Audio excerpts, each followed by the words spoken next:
Hi, I'm Dan Hickey. I'm coming to you from my office in the Center for Research on Learning and Technology at Indiana University, where I'm an Associate Professor of Learning Sciences. Today I want to talk to you about assessment. This is the first of a series of short videos about educational assessment.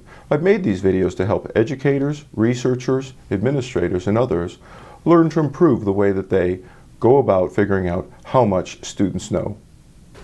I've been teaching a class on educational assessment for many years. You might be watching these videos as part of that class. I've been using a book that I really like by Jim Popham. He says that educational assessment is a formal attempt to determine student status with respect to educational variables of interest. While educational assessment draws on many concepts from testing and measurement, it's different in other ways.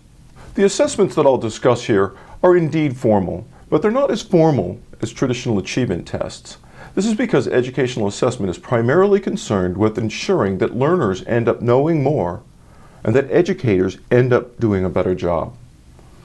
Of course, assessments are strongly associated with grading. Assessments do have a crucial role to play in signaling progress, holding students accountable in classrooms.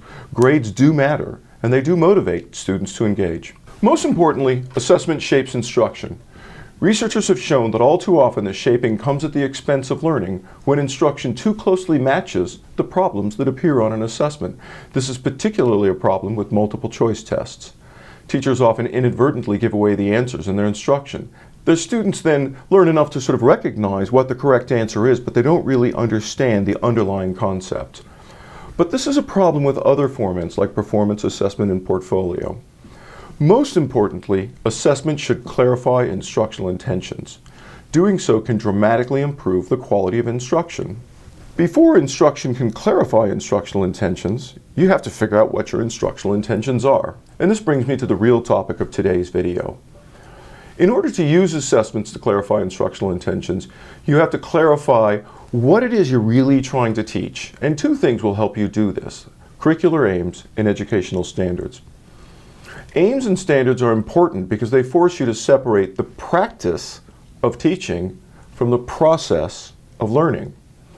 Teaching and instruction is pointless if it doesn't result in learning.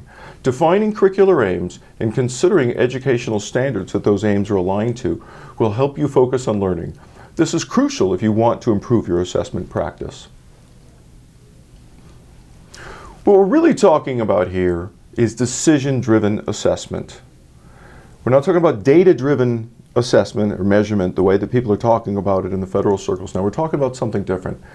We're talking about the way that educators use tests to get information about their students. They then interpret this information to make decisions about those students. Some decisions are simple, like what grade to give a student. It might be a big deal for the student, but from a teacher's perspective, no, you give those things all the time. Other ones are more important, like for instance, whether or not to place a student in a particular class or not allow a student to move on. The important point here is that teachers need to know prior to the creation of tests what decisions will be made from the interpretation of assessment scores. In his book, Knowing What Teachers Need to Know About Assessment, Popham has a great idea. He says, ask yourself, what might you do differently if students did very well on an assessment and if students did very poorly? If the difference leads to a different decision, then you have an informative assessment. If you would not do anything different, then really you're just sort of engaging in ritual, and you might want to ask yourself whether that test is even necessary. So what is a curricular aim? A curricular aim is a desired outcome that we hope students will achieve from instruction. Instruction is how we deliver material in order to achieve the curricular aim, right? I want to make it clear here, we're talking about the difference between the instruction itself and the aim of the instruction. This is a really important point for learning about assessment. The assessments then serve to say how well did students achieve their curricular aim. Again, I just want to reiterate this point. When you define a curricular aim, you're forced to think less about the instruction and more about the aim of the instruction. So take me for example. I've been teaching this class on educational assessment for many years. One of the things that students learn in my class is how to use popular item formats effectively. They do this by using guidelines for good items while constructing the assessment items themselves. Constructing the items is just a means to the end of learning how to use the guidelines. The aim of the activity is learning how to use the guidelines, not creating assessments. While I might look at those items that they created, and that may or may tell me whether or not they've really made sense of the guidelines, I really have to sort of have a curricular aim and have some sort of other assessment that tells me whether or not they can use the knowledge in those guidelines to create better items in the future. Measurability, or we might call it accessibility, is really the key to assessment. Now, I'm not talking about the excruciatingly detailed behavioral objectives of the 1970s that some of you may remember. The most important knowledge in school is not factual or procedural little tiny things. It's actually bigger, conceptual, and even more contextual knowledge that says how those concepts take on meaning in particular contexts. It's useful to think about measurability in terms of grain size. Small grain aims are really pretty specific things. Going back to the example of my own class, a small grain aim might be, can use guidelines to create appropriate constructed response items. That's a pretty straightforward thing. We can make an assessment for that aim. A larger grain size aim might be, understands the strengths and weaknesses of different item formats for different educational contexts. Notice how the larger grain size aim implies a bunch of smaller aims. While I'm a really big fan of project-based instruction, remember, projects are not measurable and accessible the way that curricular aims are. While you can create the perfect rubric for the perfect project, the score on that rubric might still only tell you what the student did and not what they can do. It's a really important difference. Without curricular aims and good assessments of those aims, students can easily become sort of focused entirely on the project at the expense of the learning, which was the reason why you assigned that project in the first place. In fact, relying too much on projects and papers to assign grades can really undermine the whole purpose of assigning projects in the first place. Educational standards have a very important role in assessment. Whether you're focusing on state, local, or national standards, or perhaps the standards put forth by a professional association, you're likely to be guided by some sort of standards in your instruction.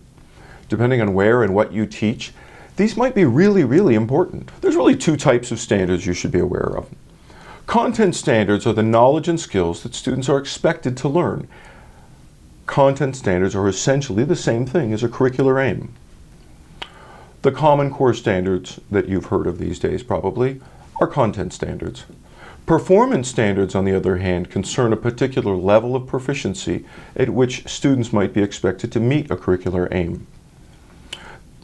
They're sometimes referred to as academic achievement standards. In the United States, recently, now we've moved to the Common Core. Most states have adopted the Common Core state standards for English and mathematics, and many of them are phasing in the new next generation science standards. While some states are beginning to go back on this pledge and shifting to local standards, the basic idea is the same. Regardless of how you feel about standards, if you're teaching in a K-12 setting, you're going to be dealing with standards. I have a lot of opinions about standards. I personally really like the Common Core standards. I think they're the best things we've ever seen. In terms of state standards, I'm a little aghast at the political shenanigans that are going on around them. I think that much of the argument that's happening around them are really political rather than pedagogical.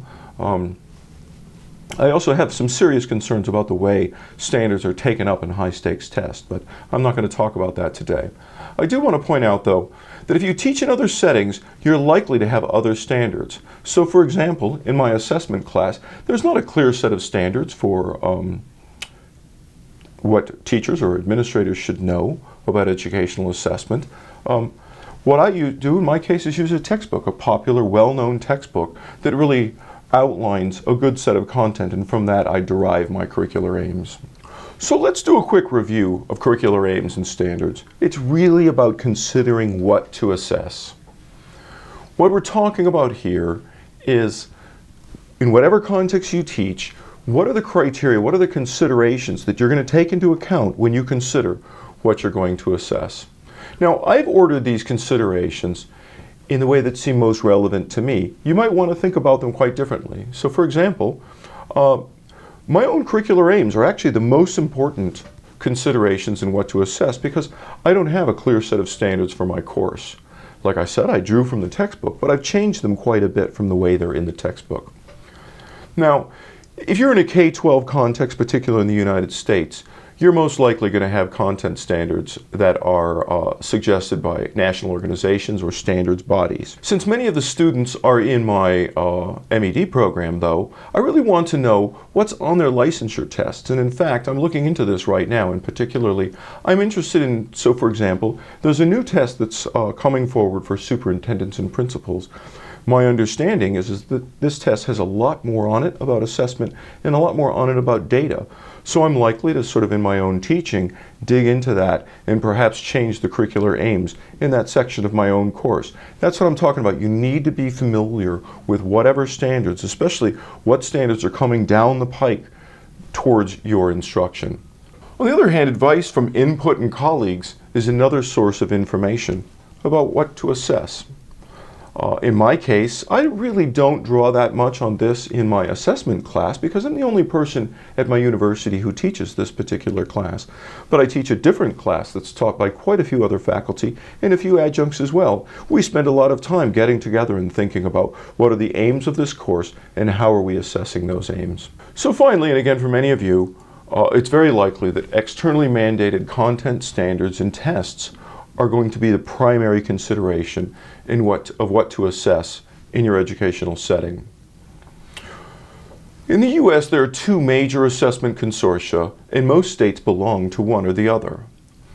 The first is the Partnership for the Assessment of Readiness for College and Careers, or PARC.